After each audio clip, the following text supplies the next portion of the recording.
I didn't think it was goaltending. Did you see the play? Could you see the play when you shot it? Pretty well, yeah. What were you trying to do at that time? Anything special? Was something set up on that play? No, I was just trying to put it in. How did you feel during the ball game when you were trailed most of the way and the way Duluth East was shooting? As we mentioned just a moment ago, they hit you the first 9 shots. Well, they were pretty hot, but we felt that if we just kept after them, and pressed them, after a while they'd crack, and they did. Thanks, Jeff. Right now, here's Kurt Shellhouse. Well, Kurt, your ball club hit 24 or 26 free throws against Duluth East in winning that state championship. Have you been a good free throw team all year? Yes, basically all year has been a really good free throw team. Our first game against Wyndham was ridiculous. I mean, we hit a bad streak, but most of the year we've been a real good free throwing team, especially under pressure. You feel you could win the game once it went into overtime?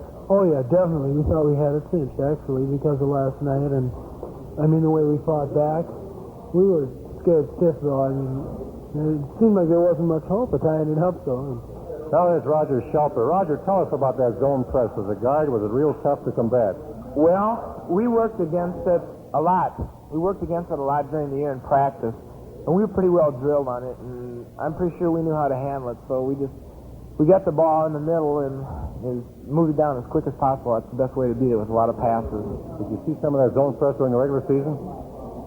Not very often. I think Cooper and Minnetonka threw it up against us once in a while, but we didn't see it too much. Richfield had the big one a year ago, and we worked on a lot in practice, too. Were you tired at the end of the ball game?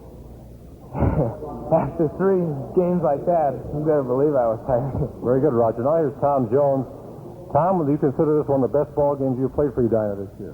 Well, most important, I didn't do too much until I did a little bit right at the end, but that's, as far as the team goes, it was one of the greatest, I think, working together, getting the ball down court. How do you think this club will do next year? You're one of just the 2 seniors among the top 8.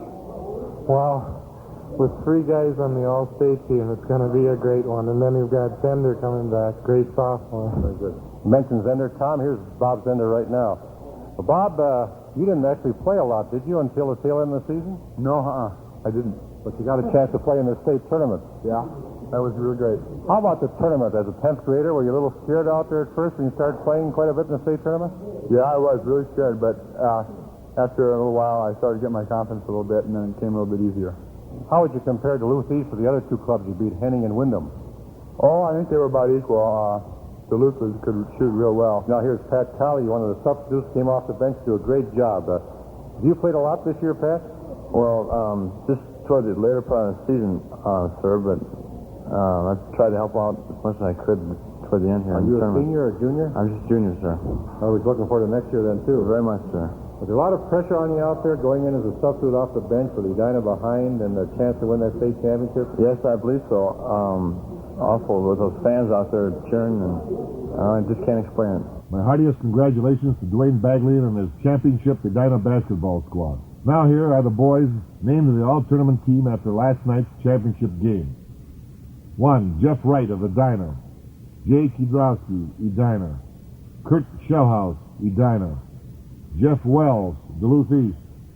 Chuck Baxter, Duluth East. Dennis Falk, Duluth East.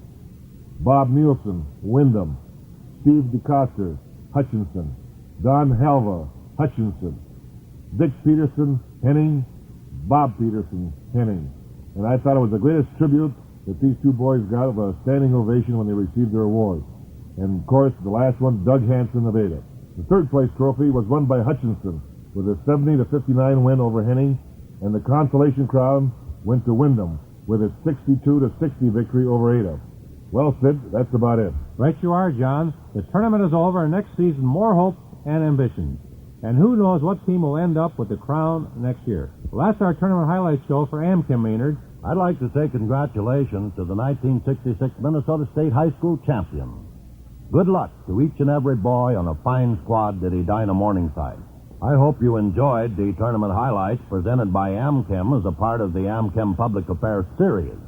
As every farmer knows, Amchem makes Amaben, today's outstanding soybean herbicide.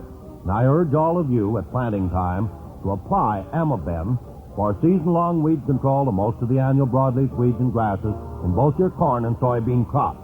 Let Amaben herbicide take care of that for you. Now for Amchem and Amaben, this is Maynard Spieth speaking for Sid Hartman and Johnny Kundla